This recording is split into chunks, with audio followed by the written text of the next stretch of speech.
നമസ്കാരം. വാഹന മോഡിഫിക്കേഷനുമായി ബന്ധപ്പെട്ട ഒരു പയ്യന്റെ ചോദ്യവും അതിന് മുഖ്യമന്ത്രി നൽകിയ മുഖഭാവവും സമൂഹ മാധ്യമങ്ങളിൽ വലിയ ചർച്ചയായ സംഭവമായിരുന്നു.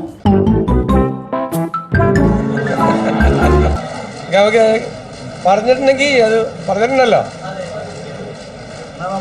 അത് നടക്കുമല്ലോ. പറഞ്ഞതൊക്കെ നടത്താനല്ല നമ്മൾ വന്നിരിക്കുന്നത്. ഇതോടെയാണ് ബൂക്കി മുഖ്യമന്ത്രി എന്ന വിശേഷണം മുഖ്യമന്ത്രി വി.ഡി. സതീശന് ലഭിച്ചത്.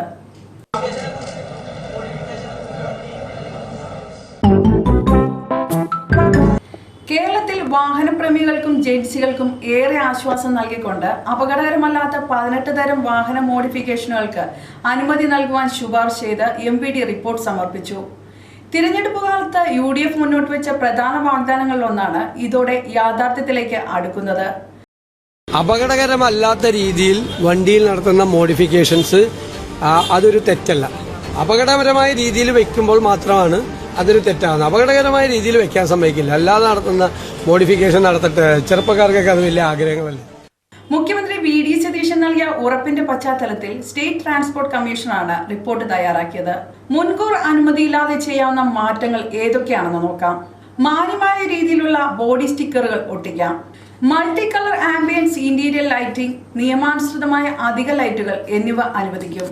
ഇതുകൂടാതെ അനുവദിക്കുന്ന മോഡിഫിക്കേഷന്റെ പട്ടികയിലുള്ളത് ഇവയാണ്: seat cover, floor mat, steering wheel covers, chrome garnishing, door visors, mud flaps, dash cam, reverse camera, parking സെൻസറുകൾ, GPS trackers, android infotainment systems, additional speakers, tyre pressure monitoring systems, roof carriers തുടങ്ങി sun film വരെയാണ്. 50% വരെ വിസിബിലിറ്റിയുള്ള സൺഫിലിമുകൾ ഉപയോഗിക്കാം. ഇതുകൂടാതെ പ്രത്യേക അനുമതിയോടെ വരുത്താവുന്ന രൂപമാറ്റങ്ങളുമുണ്ട്. അതിലൊന്നാണ് വാഹനങ്ങളുടെ നിറമാറ്റം. വാഹനത്തിന് ഇപ്പോഴുള്ള നിറം മാറ്റി നമുക്ക് ഇഷ്ടമുള്ള നിറം വയ്ക്കാം. പക്ഷേ ഒറ്റ കാര്യം, അതിനു മുന്നോടിയായി RTO ഓഫീസിൽ അപേക്ഷ നൽകി നിശ്ചിത ഫീസ് അടച്ച് RC ബുക്കിൽ രേഖപ്പെടുത്തി വേണം മാറ്റാൻ.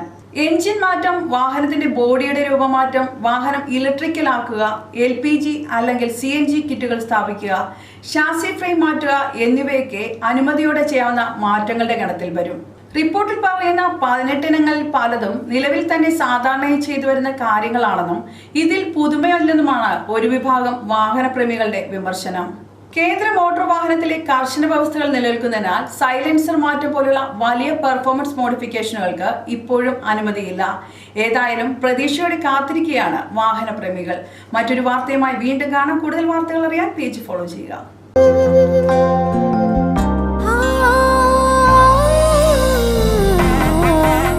പുതുമയുടെ സുവർണ സ്പർശവും ഒരു നൂറ്റാണ്ടിന്റെ വിശ്വാസവുമായി ഭീമ പത്തനംതിട്ട.